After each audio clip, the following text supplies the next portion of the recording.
Hello friends, I am Ved. वेबटेक solutions में आपका स्वागत है। पिछले वीडियो लेक्चर में हमने कंडीशनल स्टेटमेंट के बारे में देखे थे और समझे थे क्या होता है और थोड़ा सा उसको लिखना समझे थे।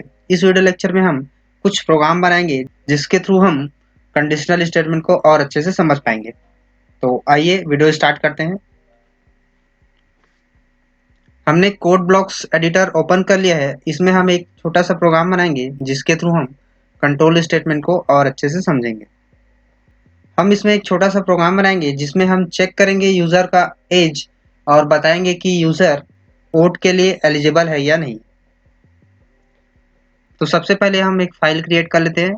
फाइल में गए, फाइल में जाने के बाद एम्प्टी और हम फाइल को सेव कर लेते हैं। फाइल को आप किसी भी नाम से सेव कर सकते हो, लेकिन उसका जो एक्सटेंशन है हर हाल में सी होना चाहिए। फिलहाल हम इसका नाम रख देते हैं प्रोग्राम डॉट सी।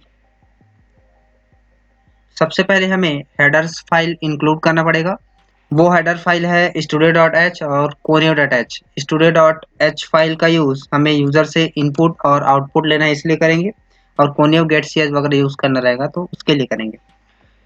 सबसे पहले studio.h, इसके बाद हैज़ इंक्लूड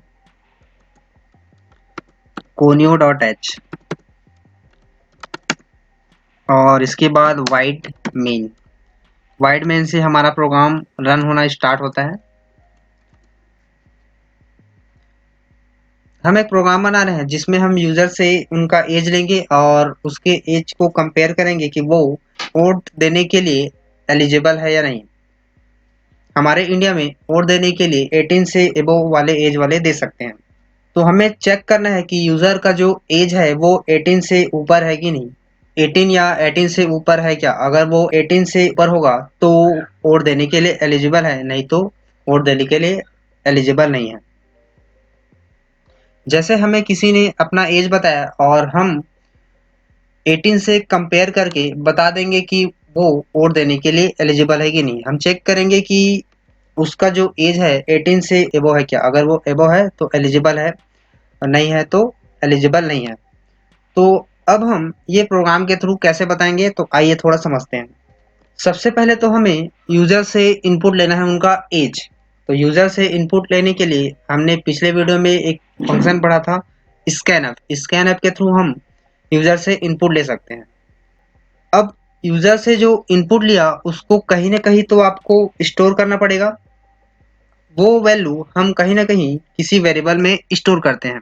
एज जो है वो इंटीजर वैल्यू है, तो इंटीजर वैल्यू को स्टोर करने के लिए हमें क्या बनाना पड़ेगा, तो हमें इंटीजर टाइप का एक वेरिएबल बनाना पड़ेगा जिसमें हम उनका एज स्टोर कर पाएँ। तो सबसे पहले हम एक काम करते हैं, एक इंटीजर वेरिएबल बनाते हैं। तो इंटीजर वेरिएबल बनाने के लिए सबसे पहले आपको बताना पड़ेगा data type. Data type int, इसके बाद वेरिएबल का नेम। तो वेरिएबल का नेम हमने लिख दिया एज। इसके बाद लास्ट में आपको लगाना है सेमीकोलन। अब हमें यूजर से उनका एज एंटर कराना है। तो एज एंटर कराने के लिए हम यूज करेंगे स्कैनफ।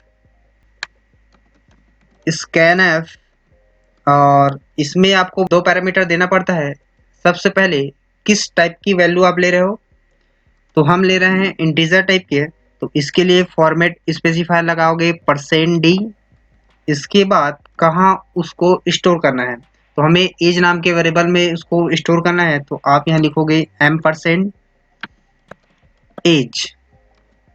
अब हम फाइल को सेव करते हैं और सेव करके रन करके देखते हैं। हम बिल्ड में गए, बिल्ड के बाद बिल्ड एंड रन। तो फाइल रन हो गया और वो इनपुट के लिए वेट कर रहा है। तो जैसे हम कुछ भी एज एंटर कर देंगे तो वो क्लोज हो जाएगा। तो इसमें पता नहीं चल रहा है कि यूजर से हम क्या एंटर करवाना चाह रहे हैं। तो इसके लिए सबसे बेटर हम एक मैसेज प्रिंट करवा देते हैं। इसमें डायरेक्ट आउटपुट स्क्रीन आ रहा है और वो एंटर करने के लिए बोल रहा है एज, लेकिन कुछ मैसेज वगैरह प्रिंट नहीं हो रहा है कि enter your age. New user को समझ नहीं आएगा कि वो क्या एंटर करने बोल रहा है। तो इसलिए हम थोड़ा मैसेज प्रिंट करा लेते इंटर योर एज, तो क्लियर हो जाएगा कि वो एज के लिए इनपुट ले रहा है। तो सबसे पहले हम जहाँ हमने वेरिएबल बनाया है उसके नीचे एक प्रिंट ऐप यूज किए। प्रिंट ऐप में हमने यहाँ मैसेज दिए इंटर यूर एज और लास्ट में सेमीकोलन, फिर फाइल को सेव करते हैं। अब फिर रन करके हम देखते हैं। बिल्ड में गए, बिल्ड में जाने के बाद बिल्ड एंड रन। अब आप देख सकते हो वो मैसेज प्रिंट हुआ आ रहा है, इंटर यूर एज।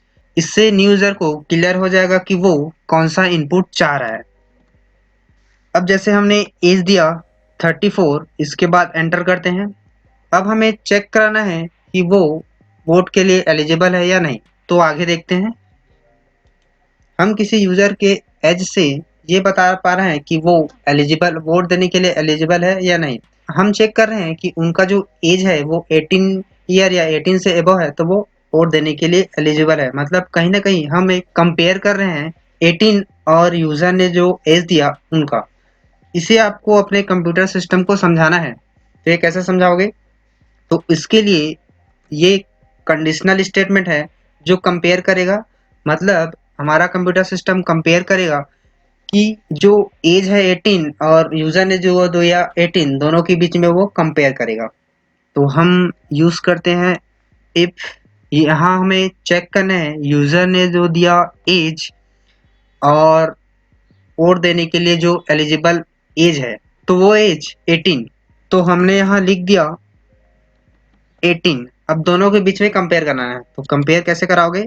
तो यहाँ हमें चेक कराना है कि जो यूजर ने दिया वो एज 18 से इक्वल है या ग्रेटर है। तो इसके लिए हम साइन लगाएंगे greater, greater than, equal to. जैसा कि हमें पता है कि ये जो इफ स्टेटमेंट है वो कंडीशन चेक करता है। अगर कंडीशन ट्रू हुआ तो इफ ब्लॉक में जाएगा, अगर कंडीशन फॉल्स होता है तो वो एल्स वाले पार्ट में जाता है। तो इसका एल्स पार्ट भी बना लेते हैं। जब हमारा प्रोग्राम रन होगा तो वो यूजर से इनपुट लेगा, इसके बाद इफ वाले स्टेटमेंट में आएगा। इफ वाले स्टेटमेंट में सबसे पहले वो चेक करेगा कंडीशन, जो यूजर ने जो दिया एज और वोट देने के लिए जो एलिजिबल एज है 18, उससे कंपेयर करेगा। अगर वो एज 18 से ग्रेटर या इक्वल है तो वो हमारा वोट देने के लिए एलिजिबल है, नहीं तो वोट देने के लिए एलिजिबल नहीं है। तो ये वाला कंडीशन चेक करेगा। अगर कंडीशन ट्रू हुआ तो इफ वाले ब्लॉक में जाता है। तो इफ वाले ब्लॉक में हम एक काम करते हैं, मैसेज प्रिंट कर देते हैं।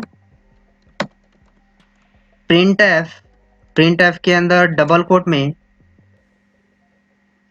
यहाँ हम मैसेज प्रिंट करा देते हैं एलिजिबल फॉर वोटिंग, और लास्ट में सेमीकोलन। फिर इसके बाद एल्स वाले ब्लॉक में तब जाएगा जब हमारा कंडीशन फॉल्स होता है, मतलब उनका जो एज है वो 18 से कम रहता है। तो 18 से कम, तो 18 से कम है मतलब उनका जो एज है वो वोट देने के लिए एलिजिबल नहीं है। तो यहाँ हम एक और मैसेज प्रिंट कर देते हैं, नॉट एलिजिबल फॉर वोटिंग। अब हम फाइल को सेव करते हैं और सेव करके रन करके देखते हैं। तो रन करने के बिल्ड में, बिल्ड में जाने के बाद आपको जाना है बिल्ड एंड रन। अब आप देख सकते हैं आउटपुट में मैसेज प्रिंट हुआ रहा है इंटर योर एज। अब इसमें हम एज दे देते हैं, फॉर एग्जांपल जैसे हमने कर दिया 20। अब इसके बाद एंटर प्रेस करते हैं तो आप देख सकते हैं एक मैसेज प्रिंट हुआ रहा है एलिजिबल फॉर वोटिंग। अब फिर से प्रोग्राम को हम रन करते हैं और फिर से चेक करते हैं बिल्ड एंड रन। यहाँ हमने दिया 15। फिर इसके बाद रन करके देखते हैं तो आप देख सकते हैं मैसेज प्रिंट हुआ रहा है not eligible for, spelling mistake हो गया है। हम फॉर कर देते हैं। फिर फाइल को सेव किया और रन करके देखते हैं। अब इसमें हम एज डाल के देखते हैं 15 और फिर इसको रन किया तो आप देख सकते हैं वो not eligible for voting message print हो रहा है, मतलब हमारा प्रोग्राम सही है। आपको एक छोटा सा प्रोग्राम बनाना है जिसमें आप यूजर से एक इनपुट लोगे और चेक करोगे कि वो इनपुट जो वैल्यू है वो पॉजिटिव नंबर है या नेगेटिव नंबर है। अगर आपको कुछ भी प्रॉब्लम होता है तो आप कमेंट कर सकते हैं, हम आपका रिप्लाई ज़रूर करेंगे। अगर ये वीडियो आपको अच्छा लगा होगा तो लाइक, कमेंट और सब्सक्राइब कीजिए। Thanks for watching this video.